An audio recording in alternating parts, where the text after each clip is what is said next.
আসসালামু আলাইকুম। সবাইকে রমজানুল মোবারকের শুভেচ্ছা জানিয়ে শুরু করছি আজকের পর্ব। আজকে আপনাদের তৈরি করে দেখাবো একটি হেলদি সালাদ। খুবই হেলদি, প্রোটিন, ফাইবার, প্রচুর পরিমাণে আয়রন, ভিটামিন সি এই সালাদের মধ্যে থাকে। এটা মোটামুটি একটি ফুল ডায়েট সালাদ। এটা খেলে অন্য কিছু না খেলেও চলে। এই সালাদ তৈরি করতে যেসব উপকরণগুলো লাগবে তা দেখে নিই।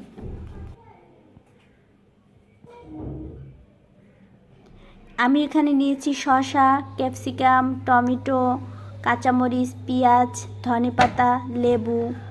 আপনারা চাইলে সাথে লেটুস পাতাও ইউজ করতে পারেন, তো আমার কাছে এখন নেই তাই আমি স্কিপ করলাম।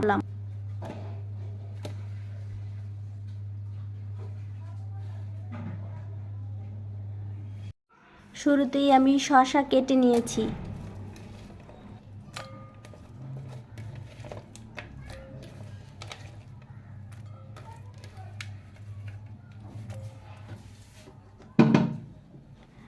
এর সাথে আমি অ্যাড করলাম দেশি ছোলা।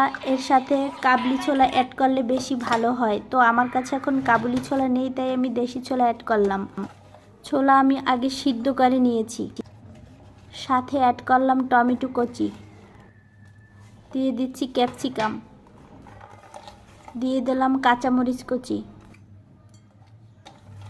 এবার আমি অ্যাড করলাম পেঁয়াজ কুচি, সাথে দিলাম সামান্য আপেল।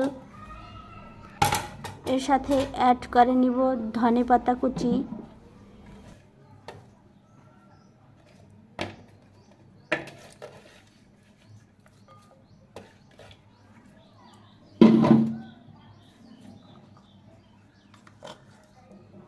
এখন আমি দিয়ে দিলাম গোলমরিচের গুঁড়ো। সাথে আমি অ্যাড করলাম ভাজা জিরের গুঁড়ো সামান্য পরিমাণ। আপনারা চাইলে এটি বাদ দিতে পারেন।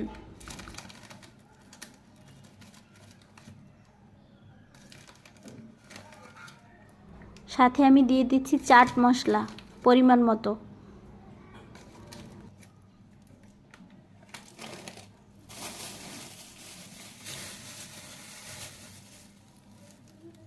এখন আমি এর সাথে অ্যাড করে নিচ্ছি ক্যাশু নাট, বাদাম।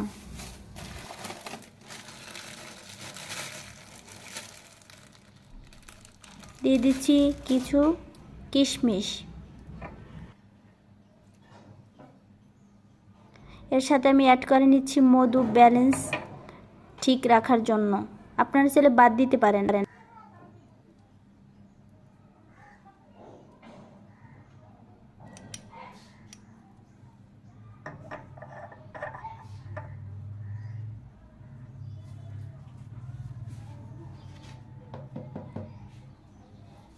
দিয়ে দিচ্ছি স্বাদ মতো লবণ।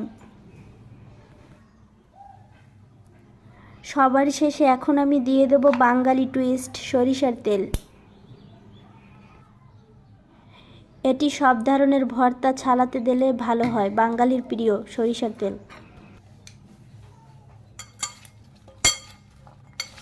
এখন আমি সালাদকে ভালো মতো মেখে নিব। তৈরি হয়ে গেল আমার একটি ডায়েট সালাদ। এই প্রোটিন সালাদের রেসিপিটি ভালো লাগলে কমেন্ট করে জানাবেন। আর হ্যাঁ, এটা শুধু রমজানের জন্যই নয়, এটা সারা বছরও খেতে পারেন যারা ডায়েট করেন তাদের জন্য। সালাদ সবার কাছে কম বেশি প্রিয়।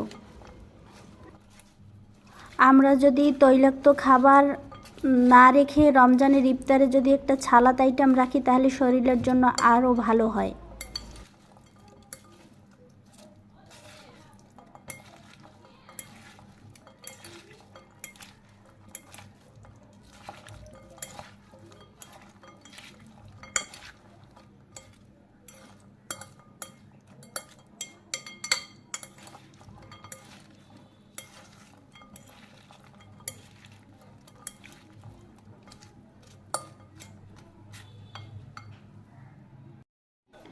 সাথে আমি আরও একটু লেবু অ্যাড করে নিচ্ছি।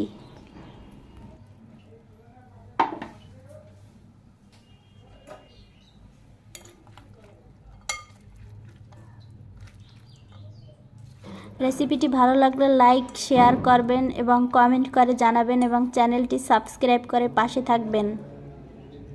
আল্লাহ হাফেজ।